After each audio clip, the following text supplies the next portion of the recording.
So welcome back to TAR Institute.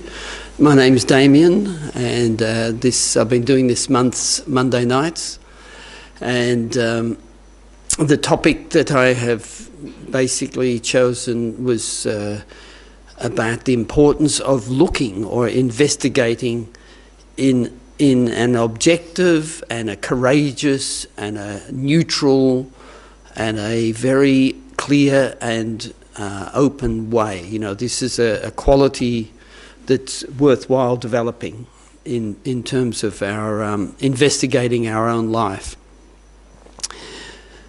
So we've covered a few different topics, and tonight the particular topic that I want to talk about is it's an approach to your own happiness, and His Holiness the Dalai Lama calls this an approach or an investigation by reason of dependent arising. So it's, a distinguishing feature of Buddhism is that the practice of Buddhism is non-harmfulness, and the view, or the philosophy, the philosophical view of Buddhism is dependent arising. So dependent arising has got several meanings, but here we're talking about dependent arising in relation to myself. So in regard to my own happiness or my own freedom from suffering, the interdependence of that with others. Okay, so to investigate this, we need to start from the point of view of looking at our own attitude towards others. And I think that if you're like me, there's a sense of independence, that I am basically independent of others. So my thinking is such that I can quite happily sort of group everybody as over there. Everybody else is just over there. And I feel that I'm quite separate to everybody. As like a sense of independence. And that I can quite happily sort of, partition off 1 billion people or 2 billion people or whatever, and say they're all this, like something quite negative. And that attitude has no consequence for me. That I can quite happily sort of have a very negative attitude to, hundreds of millions of people without there being any sense of a consequence to me. So we've got this sense of independence, that somehow my attitudes to others are really like they're irrelevant in terms of any consequence to myself. They have no consequence to myself, and that even that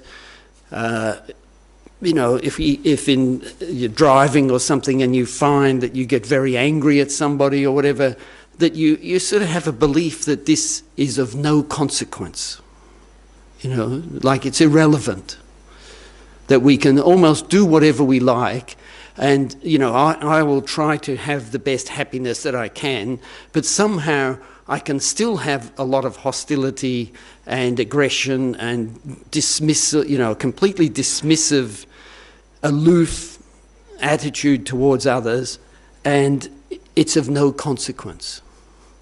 So that's the basis that I'm looking to investigate here tonight. So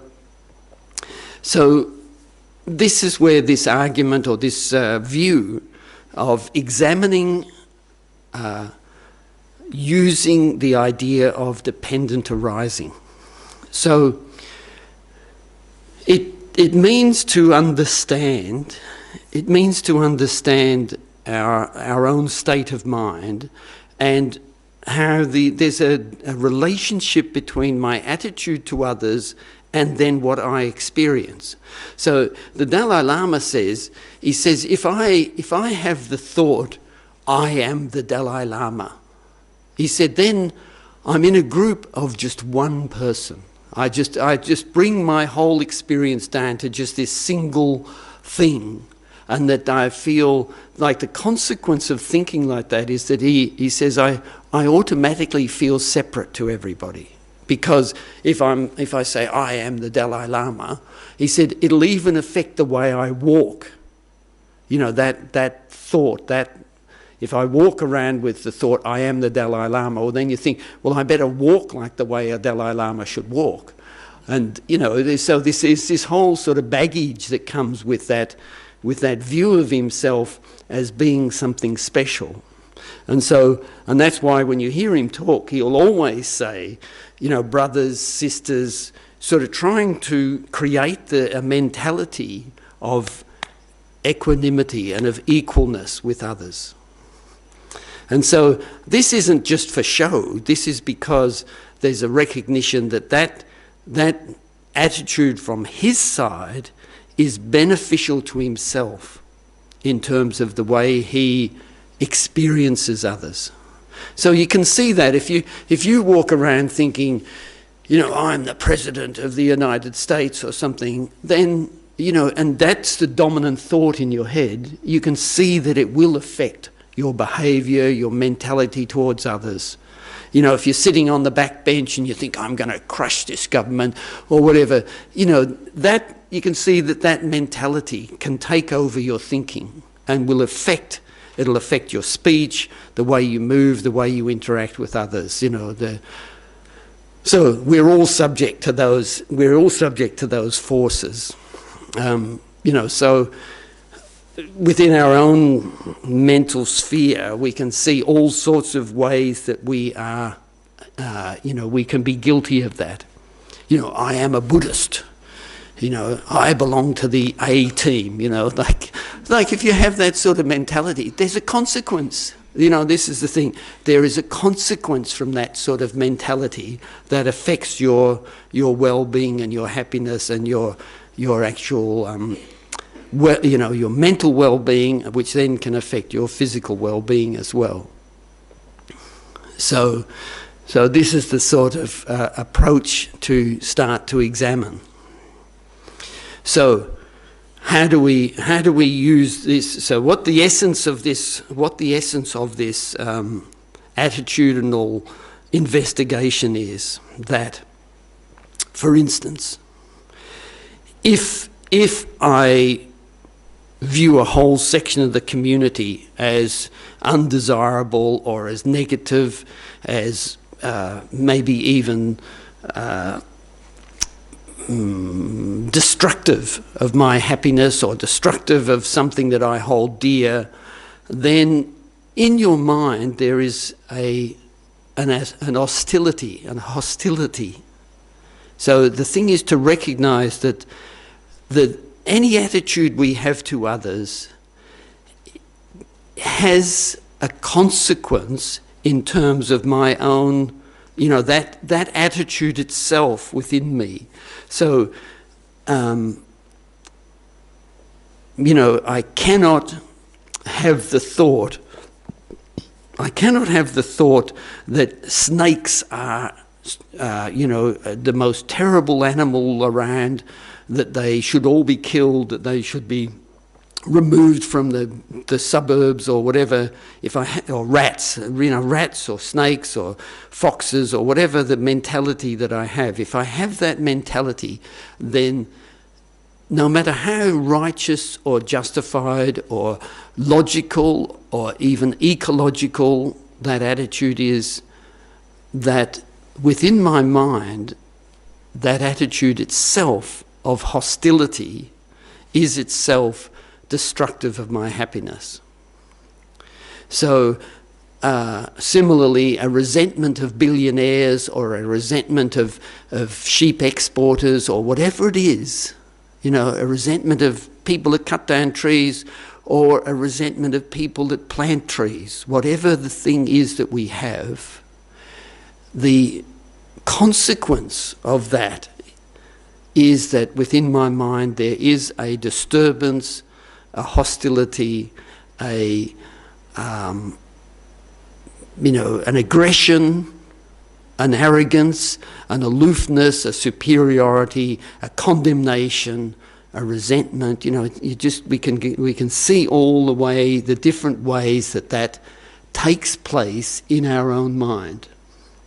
So we use a large part of our intelligence to actually justify these attitudes. We can defend and argue the case why such and such is evil, why such and such is incredibly destructive, and then within yourself you generate an hostility or a superiority or some sort of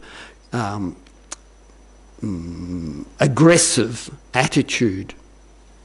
So this is something to understand, and I can hear it in the subliminal consciousness thing. That does not mean that you don't strive for social change or environmental change or,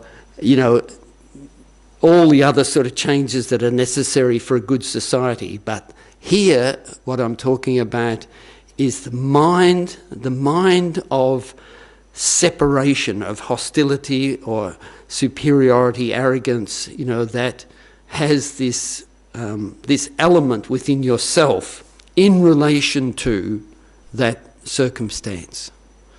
Okay, so the solution to it is to see that whatever that actual circumstance is, whatever that group is, whether it's other religions, whether it's other countries or people or people that you see as destructive to others, harmful to others, whatever that grouping is, to see that within myself I actually have a choice of attitude. I have a choice of attitude to others, no matter what the circumstance is, and whatever my analysis of the actions of others, that there is even within the most severe cases of recognizing that somebody has, done something very harmful to others, hurt them, killed, a killer, a murderer, rapist, a thief, whatever the circumstance, that still within that context, I have the ability to have different attitudes. So this is something, and I think initially this seems like a leap too far. This is a leap too far, that to see that your attitude to others can almost be independent of the analysis of their behaviour. Okay, so how do we do that? So in a way, this analysis is sort of like a little bit of a, we could call it a self-centred attitude, that I can have the determination that no matter what somebody else does, my own mind must never be disturbed. And so for my own mind to never be disturbed, I need to find an attitude that can cope with every possible behaviour that others might engage in. That if I'm left to my own devices, somebody does something I don't like, I immediately can have anger and hostility, and maybe even that can even be carried into the physical wish to go and harm them or to stop them or to interfere with them, with what they're doing, and dominate and control them. That there's that option. We have that option. And around the world you can see many examples of that option being well and truly exercised. Or so from this analysis is that we also have the option of, within my own mind, of developing some form of love and compassion to that person or to that group or to that situation, the complexities, some sense of love and compassion. And so to then see that the consequence of that attitude of love and compassion is that my mind, my experience is not disturbed. So here, you know, this whole sort of discussion, this by reason of dependent arising, is to make the leap that my experience is determined by my attitudes towards others. And so that there is no such thing as thinking that I can happily have the dislike of a huge section of the world's population and just say, oh, they're evil people, or they're, you know, and unfortunately in society we could go through, you go back every 10 years and there's another group that somehow gets thrown into that basket, you know, whether it's, the Jews in Hitler's time, or then, the various refugees in the refos, when 1950s people were talking about all these people, DPs, those of you of a certain vintage will remember terms like the DPs, displaced persons, who were viewed as a terrible thing. And then Vietnamese, Turks, in Australia we've had this whole succession of things. Muslims, people get labelled into a camp. The Aborigines, there's still a lot of people have this strong attitudes towards all of these different groups, and we're all guilty of it as well. We go through phases of lumping people into groups and then generating a dislike.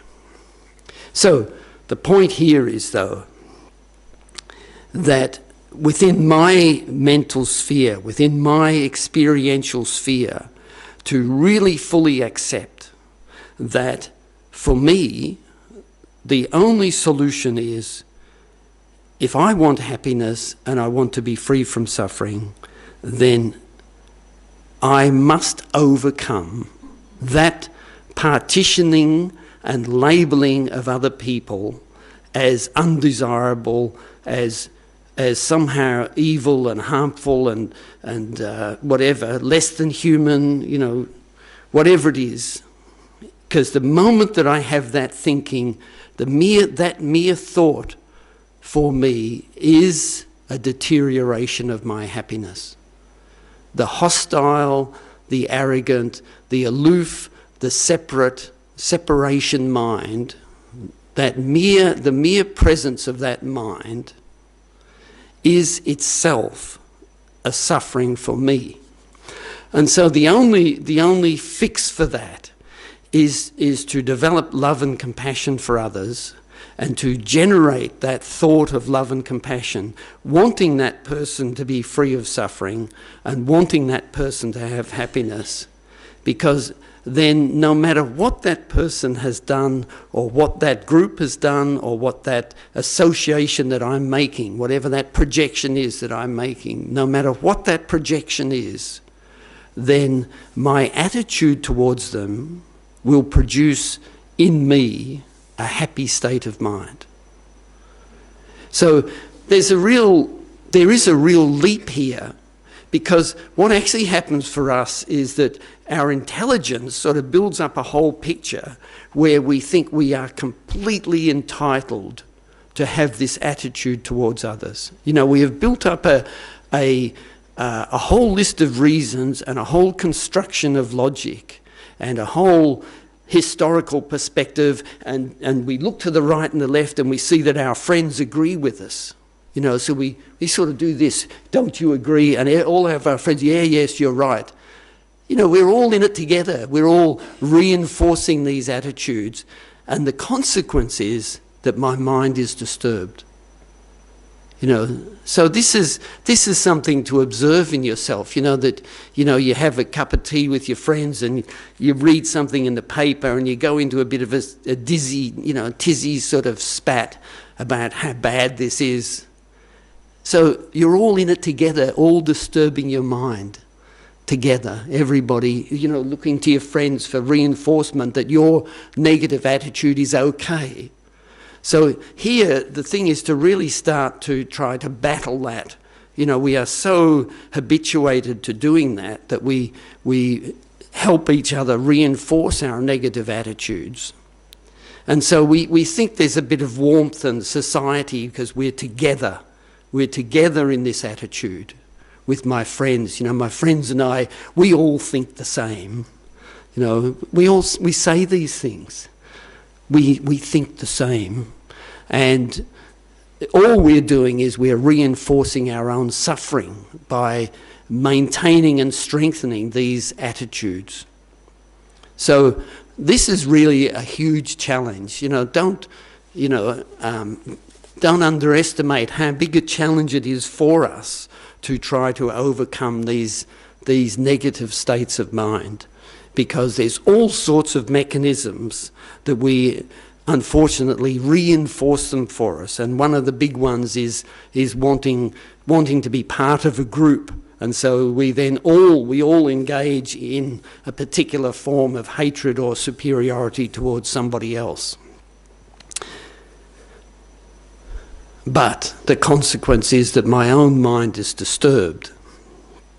And if I let that disturbance get out of control, then I will act out of that disturbance and then try to harm somebody else, either by humiliating them or denigrating them, or, you know, maybe expelling them from the country or putting them in prison or whatever it is.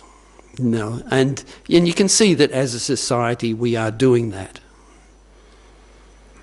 So here the really big challenge is taking ownership of that hostility. I think that for me, or I think for most people, the particular element at play here is this element of a sort of a hostile mind to a person or a group of people that you see as separate and distant and different to yourself. And then really accepting that the only thing that will banish that hostile mind, that will banish that sense of superiority and aloofness and separateness, the only thing that can banish that is actually the development of love and compassion towards that person. And then making an actual effort to consider that person wants happiness and wants to be free from suffering, and that in this case, the reason that I'm using for that is this reason of dependent arising, that for me, I need to banish the hostile mind, and I need to develop a state of mind that is a happy state, a warm, kind state of mind. And so what that is the development of love and compassion towards this very group or very person or very nation or people or whatever it is. You know, that the solution there is that I need to generate love and compassion towards them. And so that love and compassion will banish the hostility and the arrogance out of my own mind. So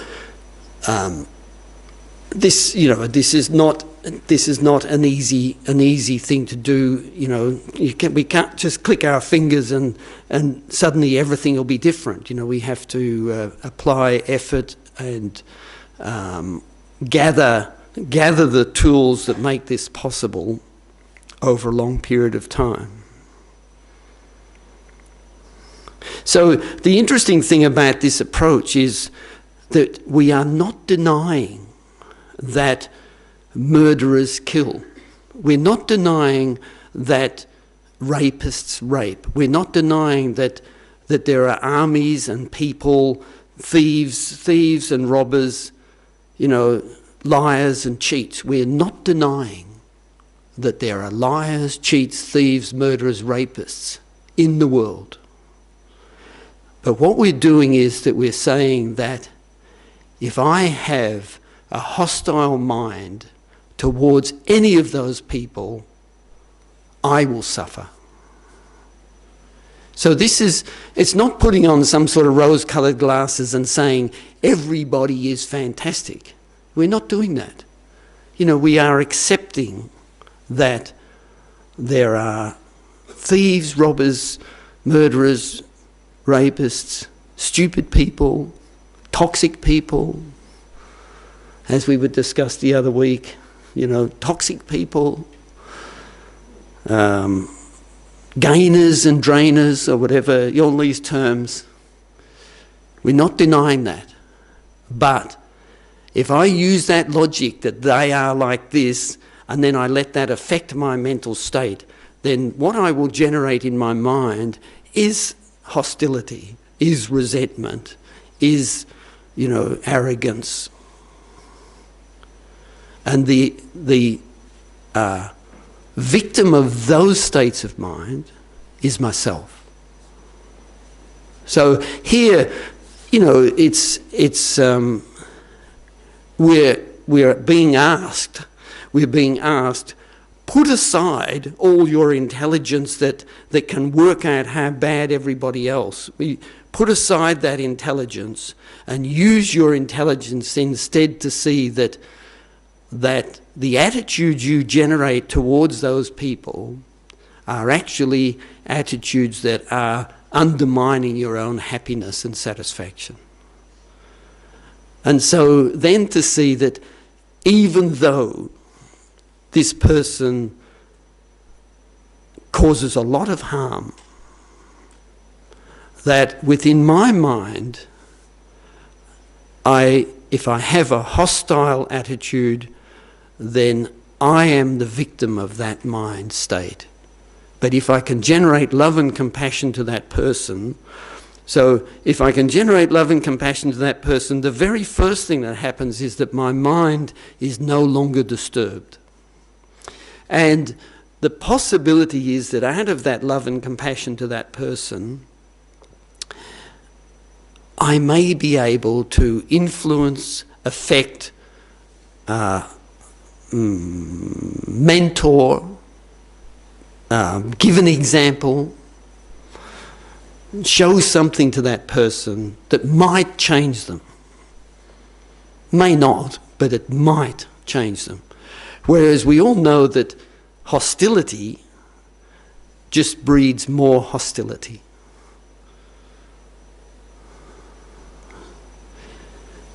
So, anyway, that is the sort of the idea of this, by reason of dependent arising, this idea that to see the interrelationship between the way you see others and then your own mental state that is generated from that view, you know, from that view of others, it generates a mental state, and how that process can be changed. It can be changed to something very different.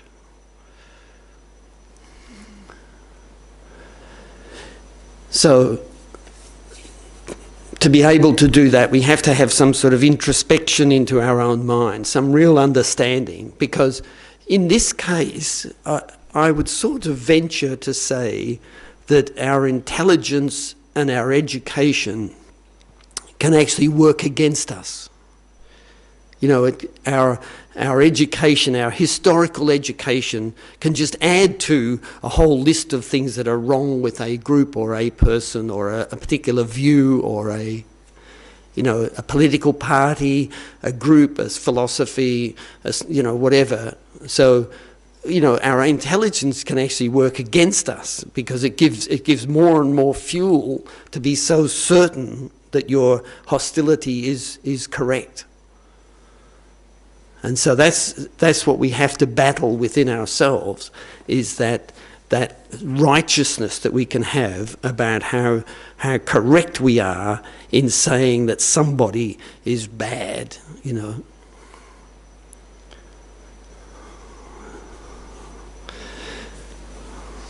And we have to turn that around to understand that the attitude of love and compassion towards somebody else is not denying what they've done or who they are or what they might want to do or anything like that.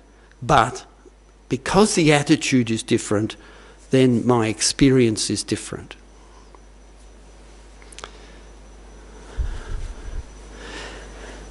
So to be able to do that, I think we need to have a lot of mental power to have that introspection, to be able to see that. I think it's not easy. It's not easy to see, I don't believe. And, I've been involved in Buddhism for 35 years now, and I think a lot of this has only become clear to me really in the last couple of years. So it's taken me a long time to understand this point. So I think it's not unreasonable to struggle with understanding, or the value of doing this, let's say. But that is not an encouragement to not think about it or to not have a go. So,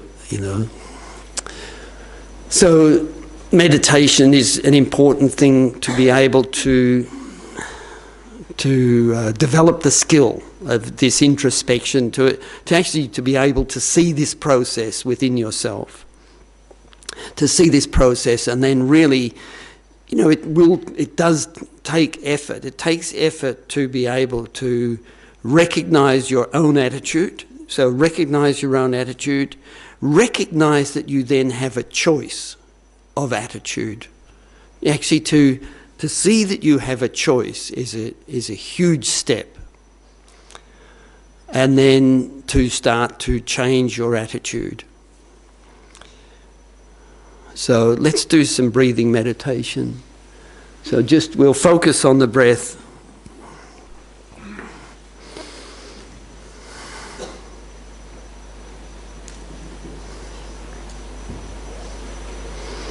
So become aware of your consciousness and just go through a process of letting all of your thoughts fall away till there's no thought, and then turn your attention just onto the breath as it comes in and goes out. And keep your focus 100% on the breath.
So you can just relax your mind a little bit. So now we can just do a little investigation meditation. So what I'm going to ask you to do is to just, within your own mind, just to have a look at your attitudes to, whatever it is in your life that maybe you have this issue in relation to it, whatever the group or the person, whatever that situation is. So just recollect that, and what I'd like you to do is just to have a look within your own mind at the sort of like the taste of the attitude that you have. So just have a look for that, the experience of the attitude that you have towards that particular group or incident or person. And you may wish to sort of go through your top half dozen items in your life that that we view like this. So for all that we will have more than one, and so we can just briefly go through them. But what I'm asking you to do is to look at the taste of the attitude that you have.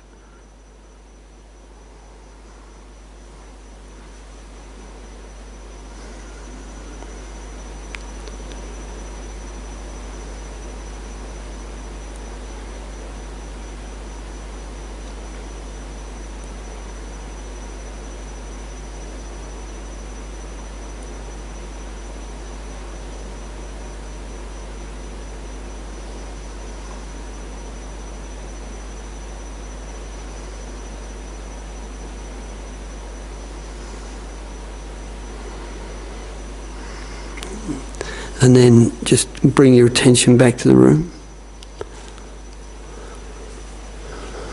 So we've got time now for some discussion or questions. If anybody has anything they'd like to share.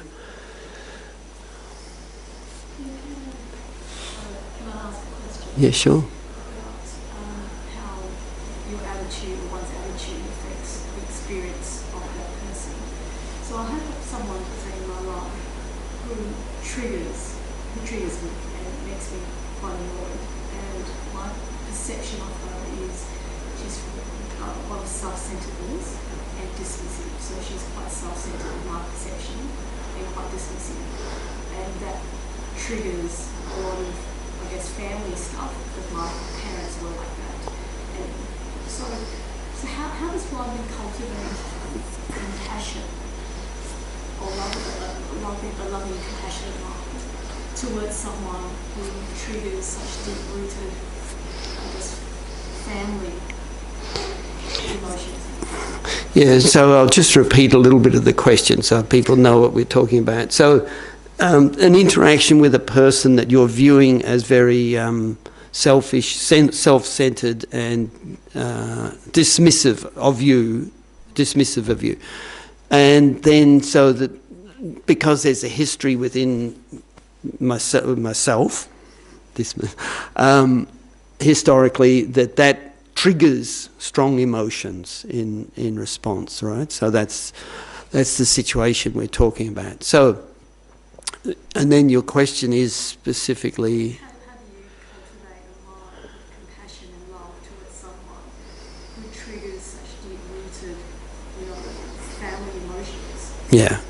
Look, and I think there's no question somebody who feels that they've been overlooked most of their life and maybe put down and their opportunities restricted in life because of the influences of other people, can carry a very heavy sort of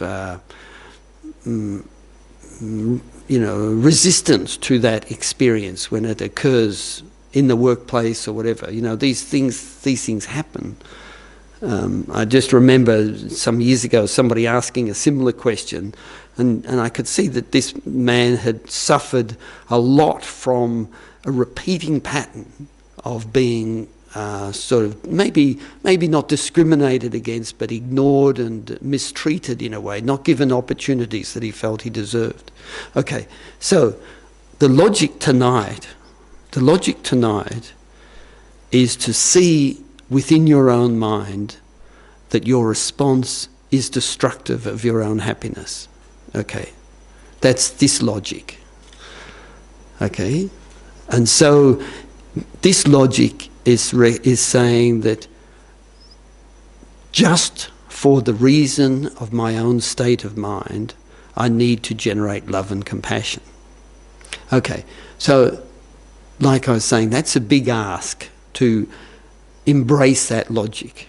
Okay, so we can have the logic that recognizes the other person, that dismissive and self-centered attitude is for them as well a destructive and unhappy state of mind. So if you've got some affection towards that person, then you can have the recognition that they are disturbing themselves by that attitude and that behaviour.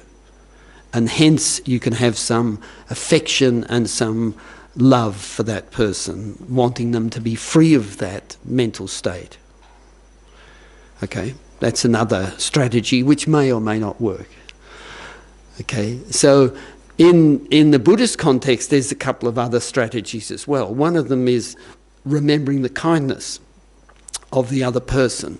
So there's a lot of strategies around trying to recognise how everybody is in a fashion kind to you through the provision of everything in this society, you know, the whole everything, education, infrastructure, and we can use that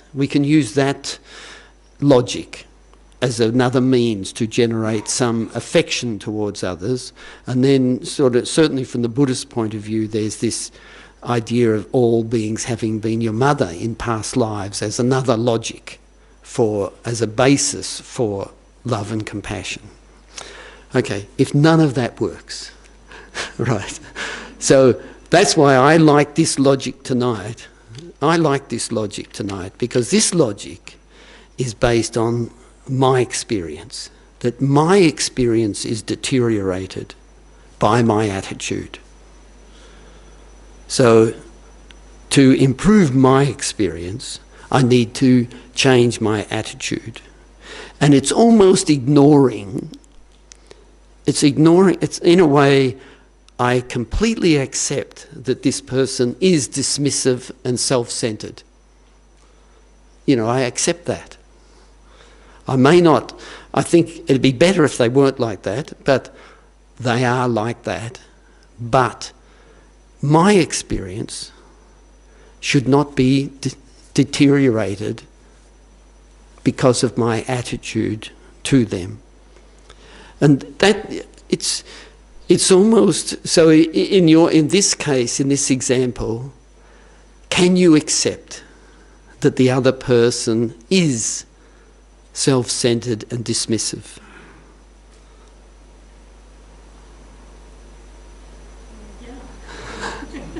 Okay, so why are you unhappy then? Because the behaviour triggers deeper emotions from the subconscious. Yeah, so why are you letting those emotions arise? Who has the power to stop those emotions?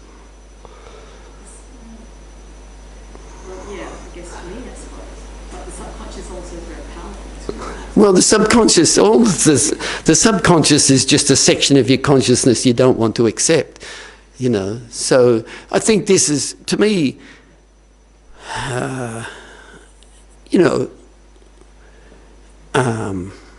this is where I say our own intelligence works against us, because we have all these really good reasons why I should be miserable.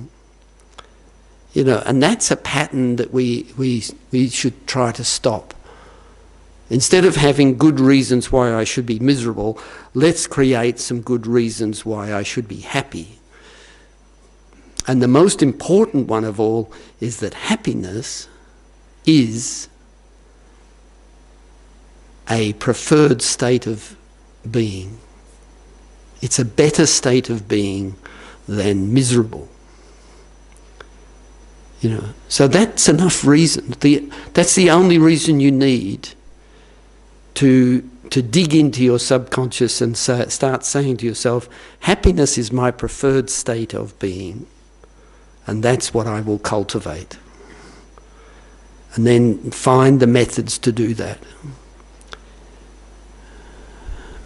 But that might seem simplistic. But again, I would say it's our own intelligence works against us. And so sometimes the most simple answer, the most simple thing, which is be happy, we dismiss as a cliche and as a simplistic,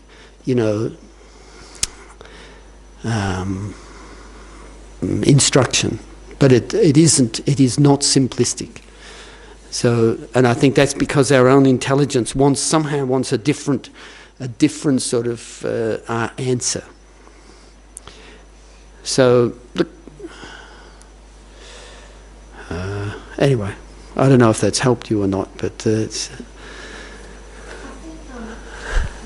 you just have to have the desire to want to do it. Yeah. And once you decide you want to do it, then you can move forward. And what is it that you're referring to here about what you want to do? Get your control back. Yeah. Being in charge of everything. So you understand that you can do that. You just have to decide to do it. Yeah.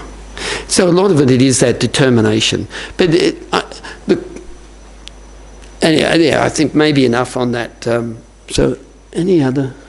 Yeah. Damien, for me it'd be very hard to show love and compassion to someone that say murdered a loved one or raped or whatever or raped or whatever. Just grief on its own would be very hard to take my feelings.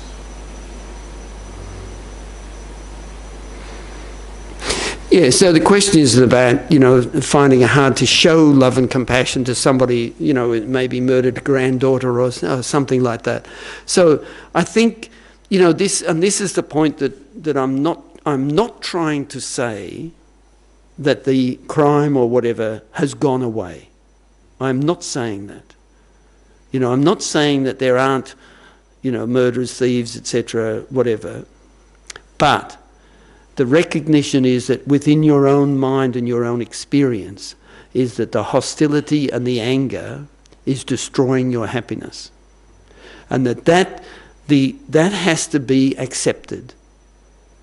If you want happiness, you have to accept that the hostility and the anger and the grief and the resentment in your own mind is destroying your happiness.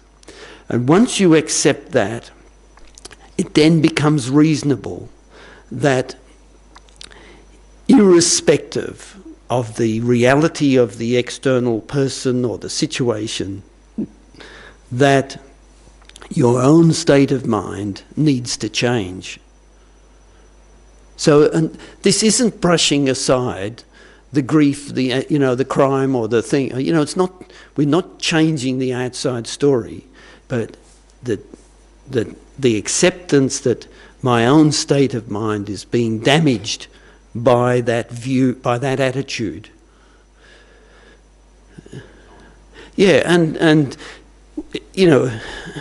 one, it takes time, but people can go for 50 years or their whole lifetime and never budge from that sort of anger and grief. And changing your attitude back into a happy attitude does not mean that you've ignored or forgotten the incident or the history or and that's one of the tricks is that our mind is doing it. The trick that our mind is doing is saying, in that circumstance, the only way I can demonstrate my love for my granddaughter, if that was the circumstance, is by maintaining my anger. And that's a lie.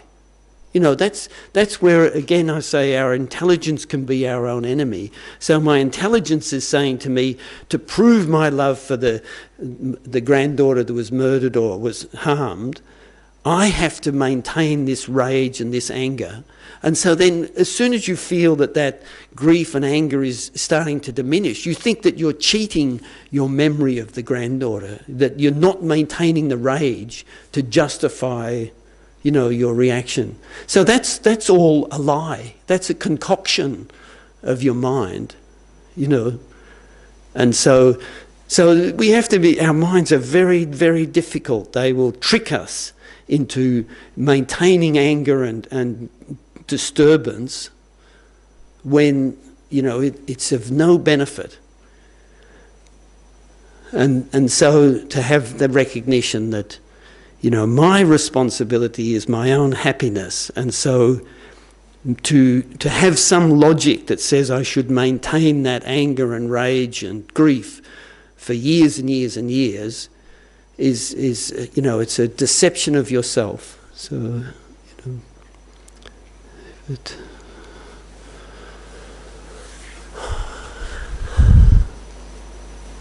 no. So the question is it okay to develop compassion without love? Well,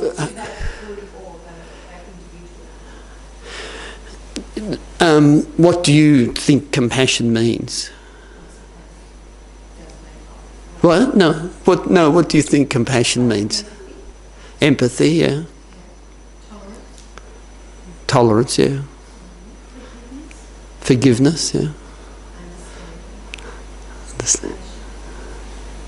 So in the Buddhist definitions of love and compassion, they're almost the same thing. They're almost the same thing. So both love and compassion stem from, let's say, affection. You know, so you have some warmth and affection towards somebody. Yeah. So let's imagine. Yeah. So let's imagine. Let's imagine that you, towards a dearly loved one, you have some warmth and affection, right? So we can have warmth and affection to a lot of people, but so what love and compassion are specifically is on the basis of warmth and affection. On the basis of warmth and affection, I see that this person lacks happiness. You know, I've got warmth and affection, and I look at them and I see that they lack happiness, and then I have the wish that they have happiness. So that feeling that it's unbearable. It's unbearable that person. So something that a term Sumdup used a few weeks back, which I really like, is that we have the recognition that this person is desperately seeking happiness. You know, that this person is seeking happiness, but they lack happiness desperately. You know, this sort of this idea. Yeah. So out of the warmth and affection, I then wish that they have happiness. And similarly, I look at them and I find that they're suffering, and they desperately want to be free of suffering. And then on the basis of the warmth and affection that I have, I want them to be free of suffering. That's compassion. Okay, so there's a couple of things here to sort of understand, is that both love and compassion are based on this warmth and affection attitude. You know, we often don't have that to others. And when we don't have warmth and affection to others, we don't care whether they're suffering or whether they lack happiness. We don't care one iota. You know, we just... Well, that's... well, so this is the issue, is that without warmth and affection towards others, we do not care whether they're happy or they're suffering or whatever. So, which is... It's a really important point, is that, I know, and it's a big leap because we aren't used to it. We are not used to generating warmth and affection towards others because we are totally self-absorbed. So, it's not easy for us. So this is the sort of Buddhist aspiration. The aspiration is to generate this warmth and affection towards others, and then on the basis of that, we then generate love and compassion towards others, right? On the basis of that warmth and affection. But we have to have a reason. We have to have a reason for warmth and affection. And that's why in the Buddhist tradition there's all these meditations to do with, like, remembering the kindness of others, seeing how everybody wants happiness and wants to be free from suffering, seeing that all beings have been your mother, seeing, all these sort of meditations are there for us to try to generate some warmth and affection towards others. Because without that, we will not generate love and compassion towards others. And without that attitude of love and compassion towards others, I will not be happy. And that's what we have to understand, is that this whole process here is, normally if I'm left to my own devices, I will be hostile, lustful, miserly, grasping, acquisitive. That's where I will sit, in all of those negativities. Left to my own devices, then that's where I will sit. So we have to apply this effort and understand what goes on in our own mind, and then try to push ourselves, using logic and reasoning, we try to push ourselves into a better state of mind. If it was easy, we'd all be enlightened, It's something to understand, that, yeah. Compassion, the way I have seen it all my life is when somebody has something really wrong with the I see the compassion of, I haven't been brought up the way he or she been brought up. I didn't have those conditions. It was not something that he was born to do, or that he couldn't help it, she couldn't help it, and I and it's sort of like putting yourself into their steps, like how they been brought up, or what were the conditions that they lead to them committing that. And sometimes the perpetrator, is in more pain. I wouldn't be quite so quick to think that they're not responsible.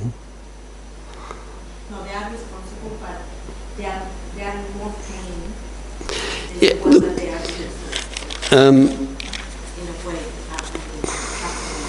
they may or may not be at that moment, but certainly from a Buddhist point of view is that anybody who has done a terrible deed that cause and effect means that they will suffer a suffering consequence.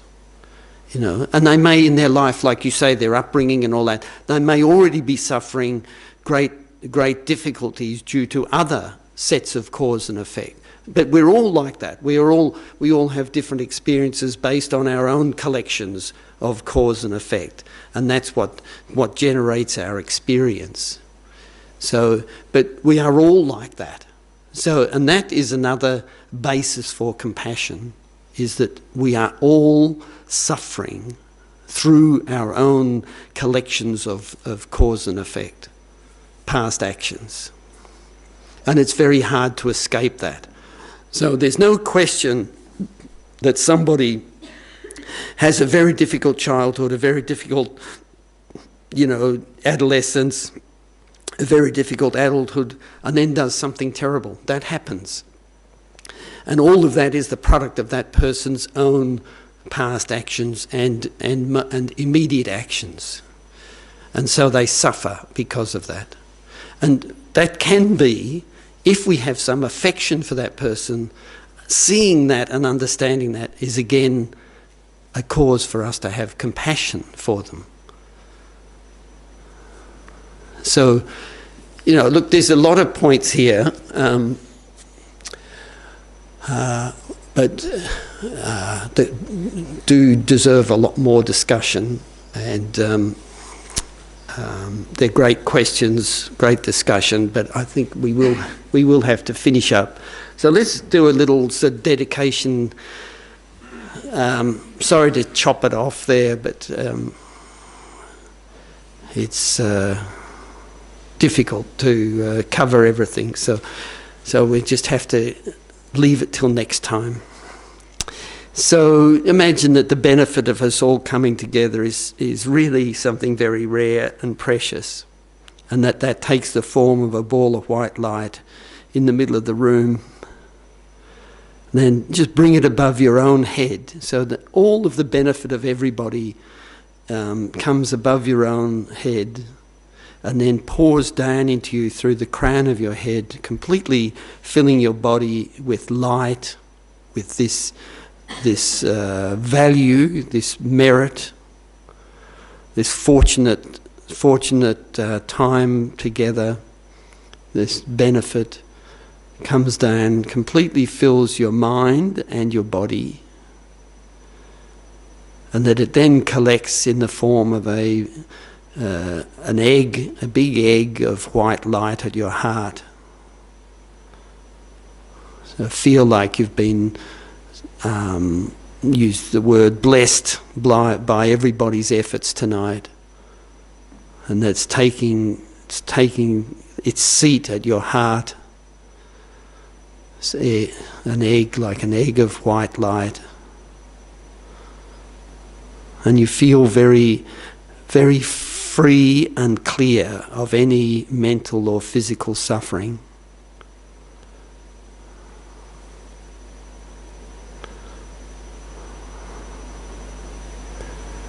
And so this radiates light out to everybody else here in the room, so they become completely free of any physical suffering, any mental suffering. You know, particularly hostile and angry states of mind, they can become completely free of that state of mind that destroys your own happiness. So their mind's very clear. And then like this also to your family, your close ones, work colleagues, even to your enemies. And then visualize every living being in front of you, sitting, in human form, like a vast ocean of humans, and everybody exactly the same, wanting happiness and wanting to be free from suffering, but unfortunately lacking happiness and enduring suffering. Imagine rays of light go out to every living being.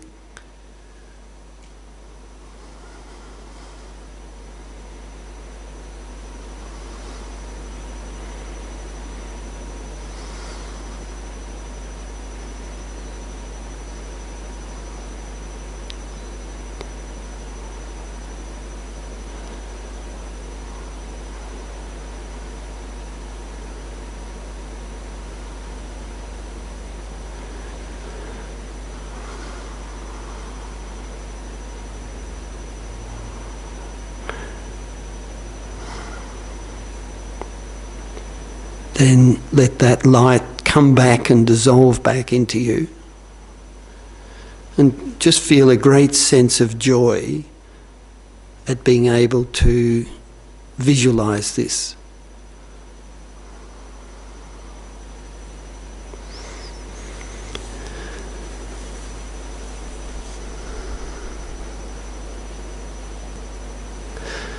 So thank you very much. I think there's some tea and cake up in the dining room. So next month I think it's Alice Andrews, who's a very long-term student and teacher here at Tara Institute, who'll be doing the Monday nights.